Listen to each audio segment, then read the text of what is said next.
Hello everyone, and welcome back to FinEd, your favorite financial education channel. This is part 3 of preparing for the RE5 FSCA exam, where we will be covering the FAIS Act. I hope that this video will not be long like the previous ones. I will try to give a detailed overview of what the FAIS Act is and just highlight some sections that usually do come out in these exams, and especially the definitions. Most definitions within this act will possibly come as case study questions for you to choose the right answer by knowing what the definition is, the full definition is. So without wasting any more time, let's get straight into it. First of all, you must know what the FAIS Act is. What is the FAIS Act? FAIS stands for Financial Advisory and Intermediary Services Act. These are the laws that regulate the financial services industry. All right. So in terms of giving advice, especially FSPs that give advice, as well as those that render services. Remember in part 1, we spoke about the different types of FSPs, the different types of categories that the FSCA has of different FSPs. So this act governs all authorized financial services providers. Actually, this act governs the fact that you are an authorized financial services provider and what you need to do in order to be an authorized financial services provider. So that is what the FAIS Act is all about. So it's very important that you know what the FAIS Act is. And when I say describe what the FAIS Act is, you know which sections within the Act would answer that question. So it is in the definitions, it is in the preamble as well. Okay. What is the purpose of the FAIS Act? Well, if the purpose of the FAIS Act is to govern the financial services industry, especially those that give advice and those that render intermediary services, it's to ultimately protect the consumer, protect the investors within the financial services industry, and also to put standards and to professionalize the financial services industry. I'm aware that some years ago, this industry was not that standardized or professionalized. Someone could wake up, like us waking up today and deciding, I want to be a financial advisor.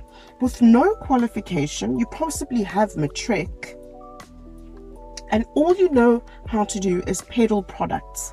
Really, you're just peddling products, and you're not doing any thorough client analysis, what your client's needs are, etc., etc. You could literally wake up and be like, I'm going to be a financial advisor today, with absolutely no examinations written like the ones that like the one that we're talking about today and preparing for.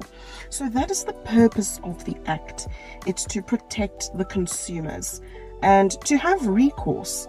Imagine back then when this industry was not professionalized or standardized, and you bought some sort of a financial product from this guy who called himself a financial advisor, and you lost all of your money. What could you have done? What recourse was there for consumers back then? So it's also to it's around the protection of consumers. So that is the purpose of the FAIS Act. Now we're going to be discussing the sections now within the Act, which you need to study, you need to understand. And let me tell you something. Once you understand something, let me tell you what understanding something means in my world. If I read up on legislation and I understand it, I can talk to someone else who doesn't know about the legislation and make them understand that legislation. So that is what I mean by saying understand these sections. Okay. And for those of you who are already working in the financial services industry, you might find this quite relatively a bit okay, so that you can put it into practice within your work life already. So just a quick rundown of the sections. So it's the introductory provisions, it's the administration of the Act, it is the authorization of FSPs, the representatives of authorized FSPs, codes of conduct, duties of authorized FSPs, enforcement, and miscellaneous.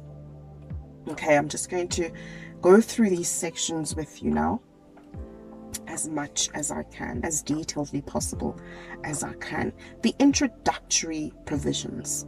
Guys, the definitions are very important here, and I'm going to talk about particular definitions that I think are quite pervasive in these examinations.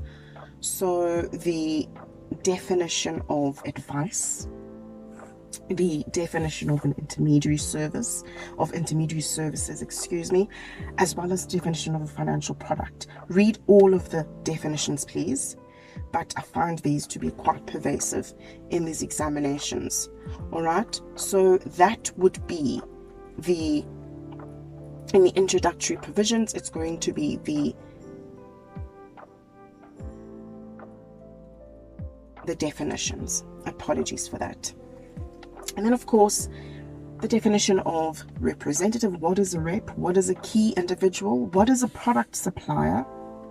What is an intermediary service? And one of the key aspects here of knowing what these definitions are is that they don't sometimes straightforward ask you to choose what the right definition is in this question, but they might present it as a case study, as, you know, this hypothetical situation. Would this be considered rendering advice? What is considered rendering advice? Very, very important. So those are in the introductory provisions of that section. Those are the introductory provisions. It's mostly the definitions. Then we get to the administration of the Act itself. This section covers how the regulations are implemented and who are the parties and powers involved in the implementation of this administration. So of course there's always a registrar, there's always a deputy registrar, and there's always an advisory committee of FSPs. These are the people that you will seek recourse from in case of a ruling that is made against the authorized FSP. So you need to know how the Act is administered and how the escalation process actually works, who you write to first before it ends up at the top. So understand the administration of this Act, because it actually impacts some other sections, especially of debarment. When we get to the section of how authorized FSPs or reps are debarred, how licenses are withdrawn, or when licenses are lapsed, right? So that is that section of the administration of the Act. And then the section of authorization of FSPs. How do I apply to become an authorized FSP? What is required? What do I need to meet in order to be called an authorized financial services provider? I don't know about you guys, but have you ever read documentation from an FSP? Usually right at the end of the document they have so and so is an authorized financial services provider. You even hear it in adverts when you see them on TV. So you need to understand how to apply for authorization, what is required, how is authorization suspended, how can I lose my license? Very important to know so that you know not to do that. And then how is authorization withdrawn? Authorization can be suspended, authorization can be withdrawn. What is the difference between the two? And then what happens in the lapsing of licenses, and how can I apply for exemptions and exceptions? So that section, very important. Actually, this whole Act is important. But understand this, please. Most of us are working for FSPs, so we need to understand this. Section about representatives of authorized financial services providers. What are the qualifications that we as reps are supposed to have? What are our duties as reps working for FSPs? And what are the duties of the FSPs themselves? All right. And then how can I get debarred as a rep? What conduct is going to get me off the books? What is going to cause an authorized FSP to debar me? Is there any recourse in that debarment? All right, this section covers that. Then we get to the section of the Code of Conduct. Very briefly, it just talks about how the publications of the codes of conducts are published. And then, of course, we get into what are the codes of conducts that are acceptable for FSPs. They talk about honesty, they talk about fairness, these sorts of things. Okay, so this section just covers those codes of conduct, what we expect from authorized FSPs and what we expect from its reps. Okay, the codes of conduct, the principles of the codes of conduct that they expect authorized FSPs and their reps to have. Then we get to the section called Duties of Authorized FSPs. And very importantly, it covers compliance officers, the duties of compliance officers, and certain compliance arrangements. What is a compliance officer? You must be able to answer that by reading through that section. Then we get to the maintenance of records, okay? Authorized FSPs are supposed to maintain records. Remember that whole FICA thing as well about the 5 years? Exactly. This also covers this as well. How is an FSP supposed to maintain records? Can they be physical? Can it be electronic? How long must they be kept? Etc, etc. Then, of course, the accounting and audit requirements of an FSP. How they must keep the books and how the books will be audited by the FSCA. Then, of course, we get to the section of enforcement. And this covers the ombud for FSPs. It covers the deputy, how it's funded, its powers, and of course the powers of its board. All right, these are the people that an FSP is going to seek recourse from. Even consumers are going to seek recourse from should things go left. Okay, it talks about the rulings that are made by the ombud and its committee there that we talked about just previously. How investigations are done, record keeping, penalties. I'm going to highlight that for you.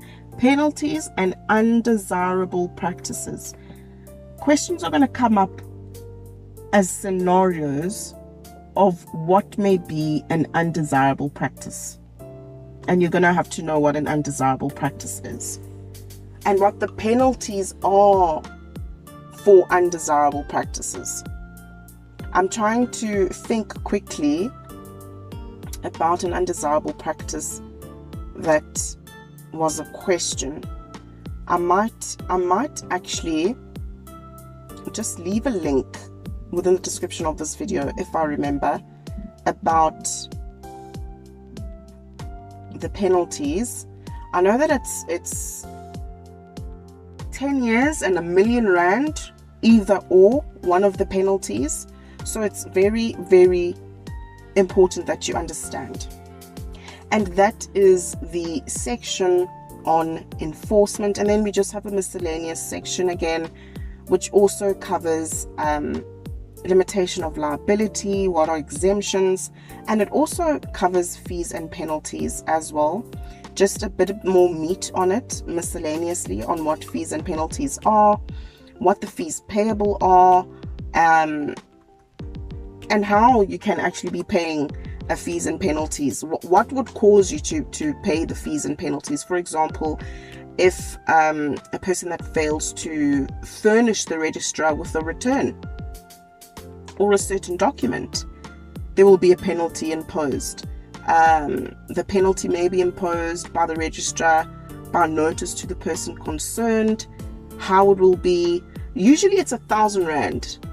Usually some of these administrative penalties. So just read through the miscellaneous section. And that's basically what the FAIS Act is, guys. It's not that difficult. It's Once you read it through and understand, trust me, you'll have it down packed. If you have any questions or comments, please leave them in the description video below. And I am working tirelessly to find some sort of a platform where I can share some practice tests or questions for you in batches of like 50. I've got about 200 questions, maybe 300, I haven't counted, in the question bank that I have, just for you guys to get a feel of what the examination would be like. But I'm trying to work that out, so I'm not promising anything. I might actually just leave a document on a Google Drive and just share the link. But yeah, thank you so much for watching. In part 4, we're going to cover GCOC, that is the General Code of Conduct for Financial Services Providers. Very short, very to the point, should also be quite easy. You need to read that section with this section with FAIS. They go together, but I just broke it down per act for the series. But yeah, thank you so much guys, and I'll see you on the next one. Please don't forget to like and share, and of course subscribe.